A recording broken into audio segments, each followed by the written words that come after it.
para todos. Eu me chamo Estela Fernandes e Silva Rico. Antes de começar então o tema da nossa palestra, eu vou fazer uma breve apresentação sobre a minha trajetória acadêmica. Então, no ano de 2012 eu me formei em biotecnologia, sou bacharel em biotecnologia pela Universidade Federal de Pelotas. Posteriormente, então, eu ingressei na Universidade Federal do Rio Grande, na FURG, para realizar minha pós-graduação, o mestrado, o doutorado, e depois também que finalizei o doutorado, eu fiz o pós-doutorado pela FURG. No meu mestrado, eu pesquisei sobre o papel de um desacoplador da respiração mitocondrial, mais especificamente o 2,4 de nitrofenol, o papel desse desacoplador no resfriamento de espermatozoides suínos. Então, se ele era capaz então de reduzir o estresse oxidativo e melhorar o tempo de armazenamento desses gametas, pensando em várias abordagens, tanto da agropecuária, mas também pensando que os suínos eles têm semelhanças anatômicas e fisiológicas com seres humanos, e podem ser um modelo de xenotransplantação e modelo de pesquisa bastante interessante. No doutorado, eu continuei na mesma universidade, também no mesmo programa de pós-graduação, que era em fisiologia animal, e mudei um pouco o enfoque, fui para o estudo em cultura de células de leucemias humanas, tanto células tumorais sensíveis a quimioterápicos, quanto linhagens resistentes a quimioterápico. E tentei verificar como que a ficocianina, que é um pigmento fotossintético, era capaz de agir sobre sobre a função das linhagens de leucemia humana resistentes e sensíveis. No pós-doutorado, eu segui a linha dos estudos das leucemias, mas também tive experiências com linhagens de melanoma cutâneo e também a interação de alguns compostos farmacológicos para reduzir esse melanoma e o comportamento de interações desse melanoma com radiações infravermelho, com radiações ultravioleta e o padrão de formação tumoral relacionado a essas radiações. Entre o final do doutorado, mais ou menos, e durante o pós-doc, eu fiz uma formação pedagógica, então que me capacitou a atuar tanto como professora de ciências para o ensino fundamental, quanto para o ensino médio, na área da biologia. Então, atualmente eu também tenho como áreas de atuação, de experiência e de interesse a educação e a alfabetização científica. Então, a nossa palestra agora, ela está intitulada como DOC Molecular e Farmacologia. Essa palestra, então, trago aqui algumas experiências que eu tive principalmente durante o doutorado, relacionadas a essas metodologias. Essa nossa palestra, essa nossa conversa, vai ter como temas principais conceitos importantes para que a gente entenda sobre o DOC, a importância dessa metodologia, um breve, um resumo na prática de como se dá essa simulação de DOC molecular, aplicações, ou seja, afinal, como que o DOC está relacionado com a farmacologia, os desafios dessa metodologia, os entraves, as dificuldades e uma conclusão. Primeiro conceito de DOC. Docking ou ancoragem molecular são um conjunto de ferramentas computacionais ou metodologias in silico que permitem prever o padrão de ligação entre duas moléculas. E eu vou chamar essas duas moléculas genericamente de receptor e ligante.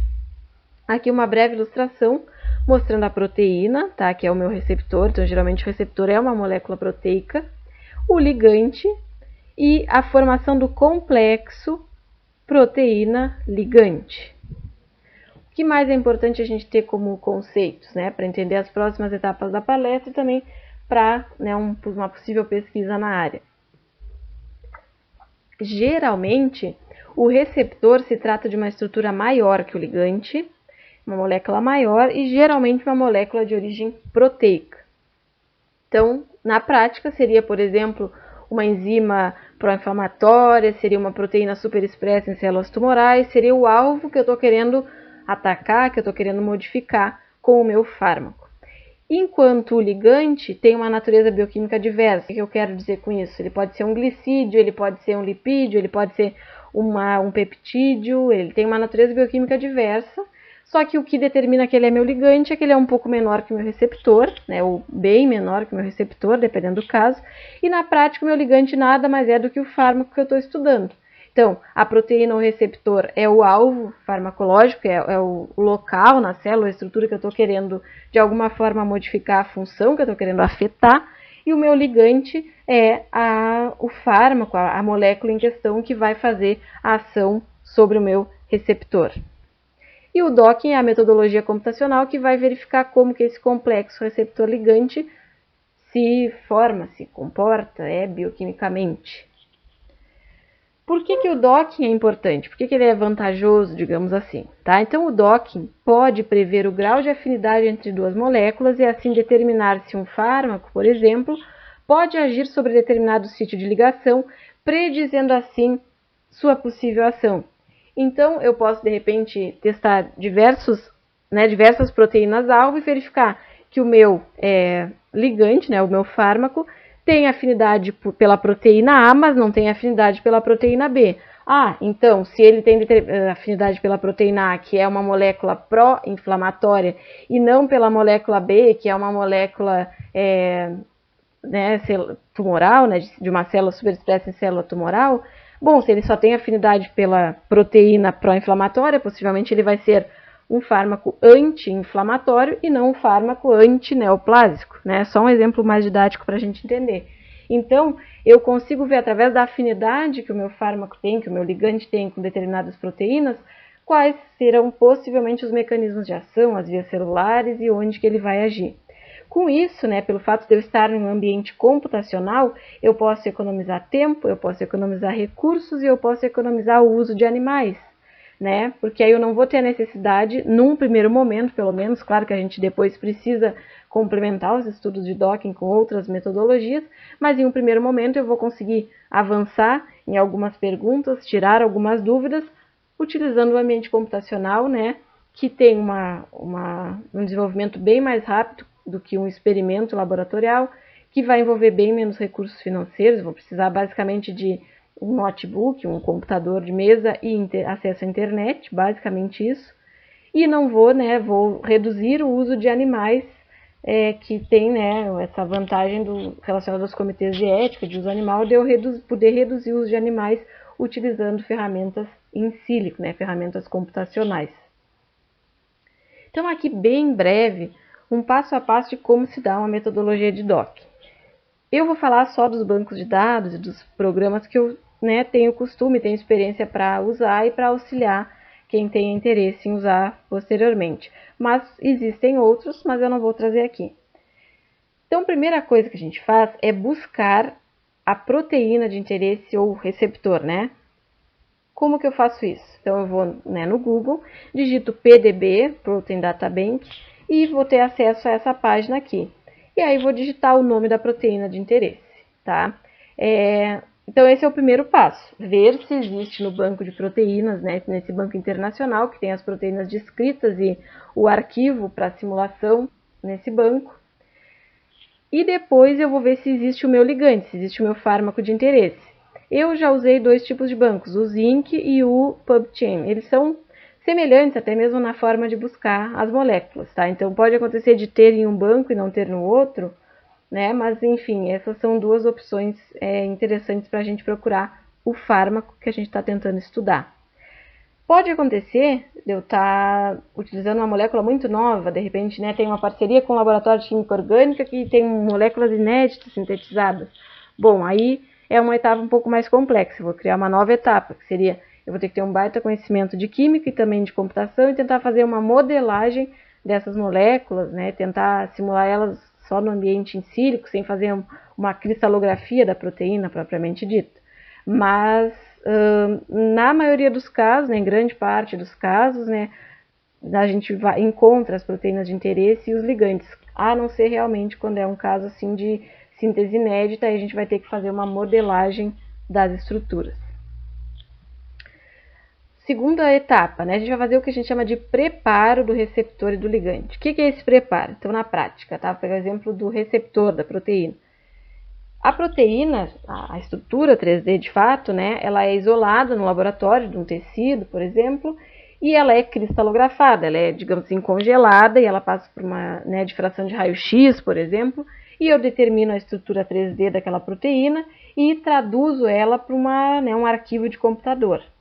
Acontece que esse processo, na prática da cristalografia da proteína, ele tem diversas reações químicas, diversas etapas e acaba tendo alguns contaminantes, algumas coisas que não me interessam e que acabam indo junto para o arquivo ali do 3D da molécula no ambiente computacional.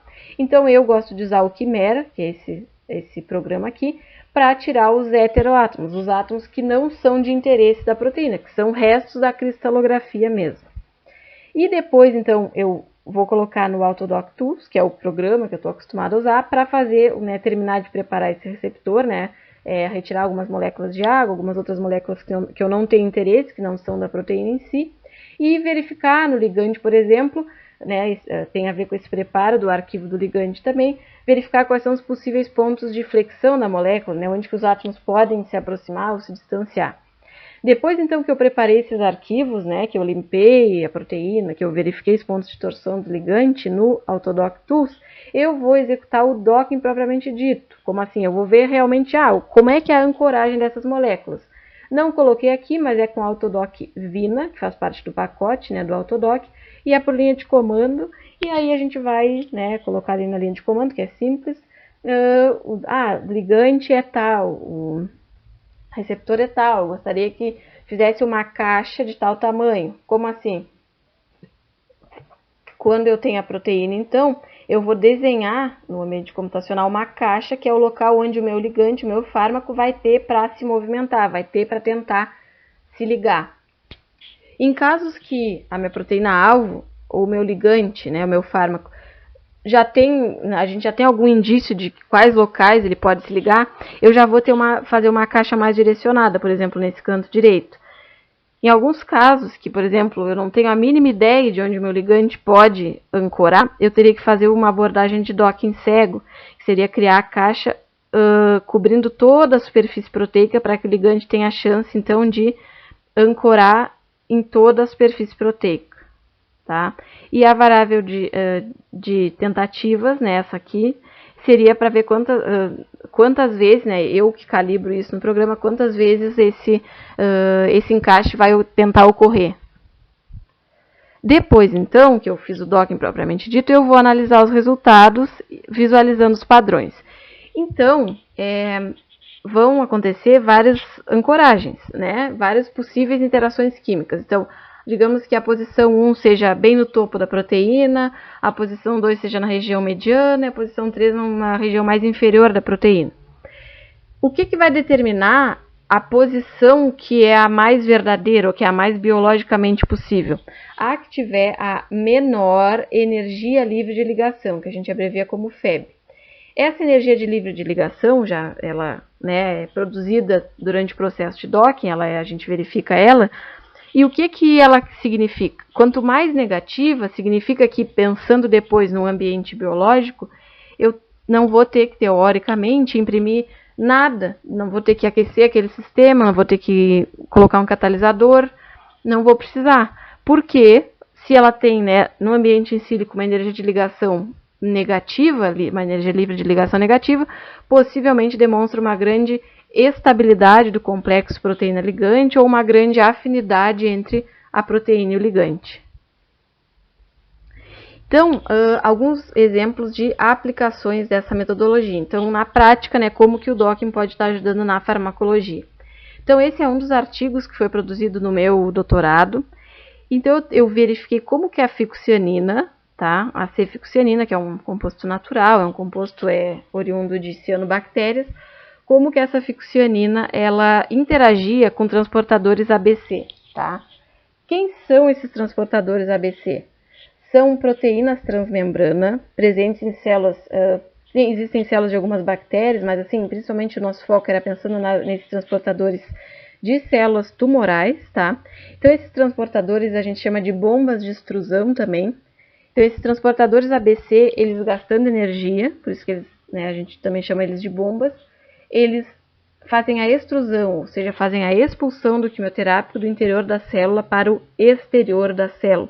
E aí o composto quimioterápico, né, não consegue atingir uma concentração farmacológica ideal e a célula tumoral acaba não morrendo, ou acaba tendo, não acaba, né, tendo seu crescimento inibido e acontece, né, o insucesso no tratamento quimioterápico. Com certeza a resistência tumoral é bem mais complexa, né? Tem outros fatores, mas um importante fator são essas proteínas de extrusão. E eu quis verificar então como que a ficcionina estava interagindo com essas proteínas de extrusão. Claro que eu fiz diversos outros testes, né? Testes in vitro, em cultura de células, alguns testes com macrófagos peritoneais de camundongos e tal, mas aqui eu trouxe como foco do artigo a parte, né, in silico do artigo, a parte do docking. O que a gente tem nessas figuras, então? Nesse primeiro momento, eu fiz uma abordagem um pouco diferente, que é um docking proteína-proteína, tá? Até agora, então, eu falo muito em proteína, o receptor ligante, docking proteína-ligante. Só que como a ficcionina, que seria o meu ligante, também era uma proteína, também era uma molécula grande, eu precisei fazer uma outra abordagem. Essa abordagem não fui eu que fiz, eu utilizei um servidor disponível na web, Prism 2.0, tá? Que depois, se alguém tiver interesse, eu posso passar o link. Eu utilizei no caso, esse servidor para simular a ligação. Então, aqui esses dois anéis em azul são a ficcionina, e aqui em lilás, essas, né, partes em lilás são a proteína de extrusão, né, a bomba de extrusão, de expulsão de quimioterápicos, a ABCB1. Deu para verificar que a ficcionina interage com essa bomba. Só que considerando, né, o tamanho dessa ficcionina, muito possivelmente ela não entre inteira na célula tumoral. Então ocorre algum tipo de catálise, né, essa é a nossa hipótese no artigo, e principalmente a subunidade F, tá? Então a gente tem várias dessas subunidades formando a ficcionina inteira aqui em cima. E possivelmente essa subunidade F é a mais ativa e é quem de fato vai interagir com as proteínas de extrusão. Então a gente fez um teste tanto para a proteína de extrusão chamada de ABCB1, tá? Mostrada aqui em amarelo, com a subunidade F da cadeia de ficcionina. E a gente também fez o teste da proteína de extrusão chamada de ABCC1, que é da família da ABCB1, só que exclui uma outra gama de fármacos. E aqui em vermelho, então, seria essa ABCC1 e aqui a subunidade F da ficcionina interagindo com essa bomba. Então, mostrando que de alguma forma, né, os efeitos que a gente verificou de inibição de crescimento ou de morte celular dessas células tumorais, talvez tenham algum papel da ficcionina interagindo com essas proteínas de extrusão. O que eu verifiquei também nos testes in vitro? Que quando a gente associava a ficcionina com fármacos padrão, com quimioterápicos padrão, tá? Então, a gente tem na clínica a utilização da vincristina, que ela é um quimioterápico que age no citoesqueleto, né, da célula tumoral. Como o citoesqueleto está a todo momento se renovando para essa grande intensidade de divisão que tem a célula tumoral, a vincristina bloqueia, né, ou tenta reduzir a formação de novos citoesqueletos, né? E a daunorubicina também é um fármaco utilizado nos ciclos de quimioterapia, só que ela tem alvos nucleares, né? Alvos mais em nível de DNA, não é em nível de citoesqueleto. E a ficcionina, quando eu associava com um desses quimioterápicos e fazia o teste nas células, a gente verificava uma potencialização, né? Os efeitos eram melhores, digamos assim, de morte celular, né, dessas células tumorais ou de inibição do crescimento. E aí eu tentei verificar em sílico o que estava acontecendo. Então a gente vê aqui, ó, em cinza esse disco é a ficcionina e aqui em colorido, ó, aqui está em maior aumento. Em azul claro, em vermelho são as drogas, a vincristina e a daunorubicina, e possivelmente a ficcionina sequestra essas drogas e evita que as proteínas de extrusão de fármacos da célula tumoral mandem essas drogas embora. Por isso que quando eu associava ficcionina com quimioterápicos padrão, eu verificava uma melhora, uma potencialização dos efeitos.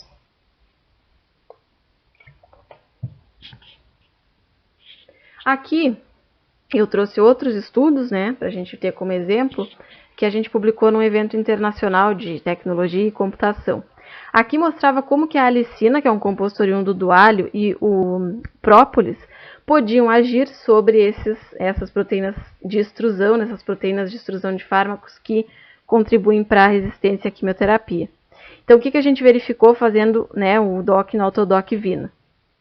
Que o própolis se ligava com uma energia de ligação de menos 9,2 kcal por mol, enquanto a alicina se ligava com uma energia de ligação de menos 4,7 kcal por mol. Se eu tivesse que escolher o própolis ou a alicina, a gente pode ver aqui que a energia de ligação mais negativa é a do própolis. Então, possivelmente, pensando biologicamente, né, na célula depois, o própolis talvez tivesse uma melhor afinidade com essas proteínas de extrusão do que a alicina. Além disso, dessa energia de ligação, o que a gente verificou? Então, essas alças em bege são a ABCB1, né, essa proteína de resistência a fármacos. Aqui a alicina se localizou numa região mais superior e o própolis numa região mais inferior. Ocorreram 2 pontes de hidrogênio para a alicina e para o própolis 3. E interações hidrofóbicas, 10 interações hidrofóbicas, tanto para a alicina quanto para o própolis. Aqui, então, a gente publicou esse artigo bem na época da pandemia, né, 2020, e aqui a gente conseguiu verificar que a vitamina D3, né, tudo através de DOC molecular, que a vitamina D3 interagia com a spike. Para quem não lembra, né, a spike é aquela proteína do vírus que é fundamental para que o vírus se encaixe na membrana da célula e faça a infecção. Então, a gente tem aqui em cinza a spike e em laranja a vitamina D3, demonstrando o papel, né, dessa vitamina D3 no auxílio, né, do tratamento e talvez também da inibição ou da redução da infecção com a Covid-19. Aqui, a gente foi para uma abordagem pensando, né, num caráter anti-inflamatório. Porque o processo inflamatório, ele é fisiológico, claro, mas ele, quando tem um desbalanço ou um excesso dele, está envolvido com diversas patologias. Então, a gente tentou ver aqui como que o ácido clorogênico, que é um dos compostos do chá verde, né, um composto natural, interage com a ciclooxigenase 2. Por que a ciclooxigenase 2? Porque ela é uma enzima que gera prostaglandinas, que são mediadores inflamatórios, né? São pró-inflamatórios. Então, resumidamente, a ciclooxigenase é uma enzima pró-inflamatória e se a gente conseguir inibir ela de alguma forma, a gente teria um efeito anti-inflamatório. Então, essas alças aqui em bege, tá? São a estrutura da ciclooxigenase e aqui circulado em vermelho são o ácido clorogênico, né? E aí, através dessa interação, a gente pode inferir um possível papel anti-inflamatório do ácido clorogênico. Já aqui, também no evento do Multinet, a gente publicou que a curcumina e a piperina, né, que são compostos ativos, a piperina aqui, por exemplo, presente na pimenta, também teriam um caráter anti-inflamatório. Porque, né, mais uma vez, a gente usou a proteína de alvo, a ciclooxigenase, e viu que a piperina e a curcumina interagem, então, com essa estrutura, né, tendo um possível papel anti-inflamatório. A curcumina teve uma energia de ligação de menos 8,8, enquanto a piperina teve uma energia de ligação de menos 9 kcal por mol. Foi formada uma ponte de hidrogênio nessa interação, tanto para a curcumina quanto para a piperina, e 12 interações hidrofóbicas. Aqui, né, um pigmento de microalga teria uma atividade anticáries. Então, nesse artigo, o que a gente verificou? A doença da cárie, tá, ela é multifatorial, né? São vários fatores que vão levar à formação da cárie. Só que a sacarose, tá, aqui demonstrada, é o principal açúcar que serve como substrato, que é metabolizado por proteínas, por bactérias, né, por micro-organismos cariogênicos. Então, quando a gente verifica que a ficocianina, esse composto de microalga, esse composto natural, possivelmente consegue aqui, ó, demonstrado nessa imagem, sequestrar a sacarose, a ficocianina pode ser, então, um composto anticariogênico por reduzir a disponibilidade de sacarose e, consequentemente, diminuir o metabolismo de bactérias cariogênicas. Ainda nessa ideia da saúde bucal, né, saúde oral, a gente fez mais um estudo, só que a gente mudou um pouco a abordagem nesse caso. A gente usou o servidor, né, de DOC em proteína. A gente tentou verificar o seguinte: o Streptococcus mutans é uma das principais bactérias envolvidas no processo cariogênico. E para isso, ele é muito dependente de adesinas, que são proteínas adesivas, que vão ajudar ele a aderir na superfície dentária, no biofilme da placa. Então, eu fiz esse estudo em parceria com a doutora Paula Fernandes, que é dentista. Então, a gente verificou o quê? Que a adesina do Streptococcus mutans, que é fundamental para o processo cariogênico, ela tem um nível de interação com a fixocianina. Então, a fixocianina, além, né, de possivelmente sequestrar a sacarose, que é um açúcar fundamental para o metabolismo de bactérias cariogênicas, pode ser que ela também iniba ou dificulte a ação das adesinas dessas bactérias cariogênicas, porque ela demonstrou, né, em nível de docking, essa interação com as adesinas. Aí, ainda, né, a gente se empolgou, assim, pensando, né, nos possíveis efeitos anticariogênicos de compostos naturais e testou se o alecrim era, né, capaz de agir sobre as adesinas do Streptococcus mutans e, sim, né, uma outra opção como um composto natural anticariogênico seria o alecrim, nesse caso, porque ele parece também ser capaz de ter uma interação química com as adesinas do Streptococcus mutans e possivelmente, então, ele inibiria ou dificultaria o processo cariogênico, né, o alecrim. Aqui, nesse outro artigo publicado, a gente foi para uma abordagem mais toxicológica. Como assim? A gente viu que o docking molecular poderia ser uma ferramenta bastante útil para determinar a toxicidade do metilmercúrio em humanos. Então aqui, ó, a gente tem uma bateria de proteínas importantes para diversos sistemas fisiológicos no ser humano, tá? Aqui em A, essa parte rosa, é uma proteína, o piruvato deshidrogenase, tá? Um complexo relacionado ao metabolismo de açúcares. Aqui, ó, é uma proteína de ligação a ácidos graxos, aqui em bege, marrom, que é fundamental para a metabolização de ácidos graxos. Em C, aqui, tá? Mostrado essa proteína em cinza, em D, essa proteína em azul, e em E, essa proteína meio rosada. A gente tem 3 fundamentais proteínas de ação antioxidante, que são fundamentais para o balanço redox da célula. Glutationa peroxidase, glutationa redutase e superóxido dismutase. Todas essas aqui, de C até E, né, C, D e E, são fundamentais para evitar o estresse oxidativo. Aqui em F, tá, essa proteína laranja, e em G, essa proteína verde, nós temos proteínas fundamentais para o funcionamento do sistema nervoso. Em F, uma proteína reguladora da mielina e aqui uma proteína relacionada às células da glia. O que a gente verifica, que é preocupante, que o metilmercúrio, ó, essas duas esferas em cinza escuro, que estão sempre, né, que a gente circulou aqui em vermelho, são capazes de interagir com exatamente todas essas proteínas. Então, possivelmente uma exposição do ser humano a esse contaminante, né, possa vir a gerar efeitos fisiológicos bastante importantes, porque aparentemente, pelo menos no ambiente computacional, a gente verifica uma interação com diversos sistemas do corpo humano. E aqui ainda nessa abordagem toxicológica, a gente verificou que um peixe, né, uma importante espécie de peixe, o metilmercúrio interage com a hemoglobina desse peixe. Então aqui, ó, essas alças em bege são a hemoglobina, né, uma proteína fundamental para o transporte de oxigênio, né, no sangue desses animais. E aqui, ó, essa barra em cinza escuro é o metilmercúrio. Esse metilmercúrio está interagindo com a hemoglobina desse animal. Então, quando animais, né, são animais espécies aquáticas são expostos ao metilmercúrio, possivelmente vão ter diversos prejuízos fisiológicos. E um dos motivos, possivelmente, é pela interação desse metilmercúrio com a hemoglobina, e aí compromete toda a bioenergética e a fisiologia do animal como um todo, por estar interagindo com a hemácia, né, na verdade, com a hemoglobina. Então, apesar de todas essas vantagens, né, desse docking ser bastante útil em diversas áreas, como toda metodologia vai ter desafios, né, vai ter dificuldades a serem contornadas, né.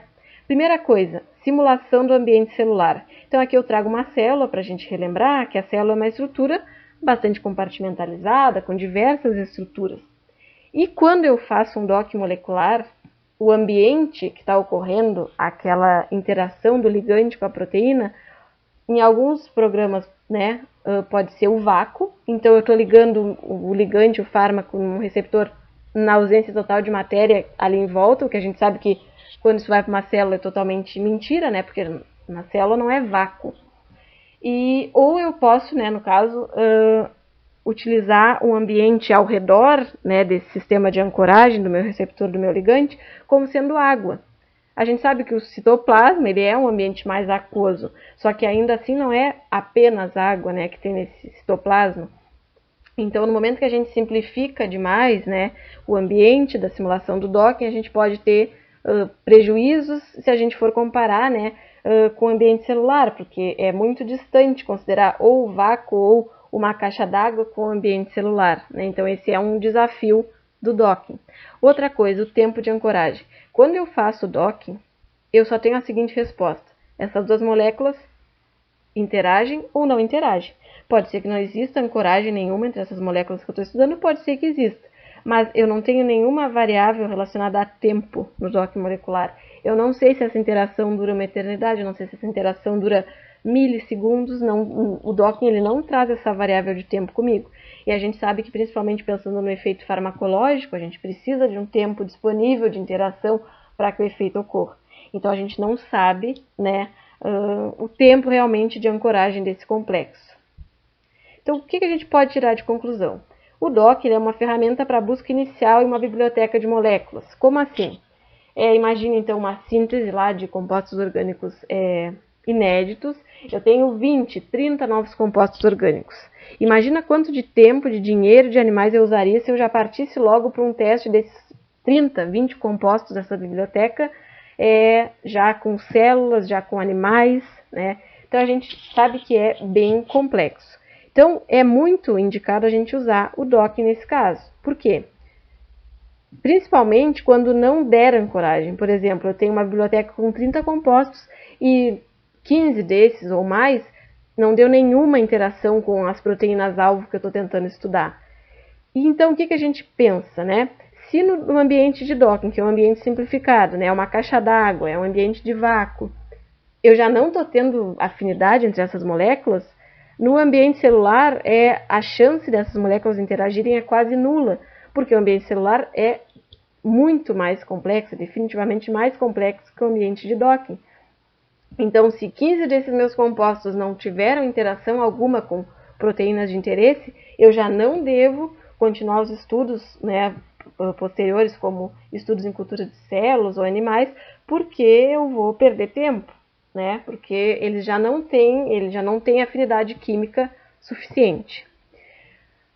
Outra coisa interessante é que uma das formas de eu poder utilizar bem o docking é saber que ele me dá bastante detalhamento bioquímico, é saber que eu associando com, né, outras metodologias, com uma metodologia in vitro, com uma metodologia in vivo, depois eu consigo retomar esses resultados que eu já tinha em sílico e saber detalhamentos bioquímicos, né? Saber quantas fontes de hidrogênio, saber a estabilidade daquele complexo, saber em que região da proteína que ele ancorou. Então, é bem interessante do ponto de vista de detalhamento bioquímico, esse docking molecular. E pensando, né, em formas de contornar essa simulação um pouco pobre do ambiente celular que o docking traz, e essa ausência da variável tempo, né, de eu não saber quanto tempo aquele complexo fica estável, a gente tem uma metodologia em sílico também, bastante interessante, mais complexa, mais demorada, tem que ter mais conhecimento, mas que é a metodologia de dinâmica molecular. Essa dinâmica ela consegue fazer uma simulação da interface citoplasma-membrana, então a gente consegue ter uma simulação um pouco melhor do ambiente celular, e ela também consegue simular a formação do complexo por um determinado intervalo de tempo que a gente vai determinar, picos, né, segundos, milissegundos, enfim. Então, a alternativa de docking dinâmica molecular pode ser um complemento bastante interessante para complementar a parte de docking molecular.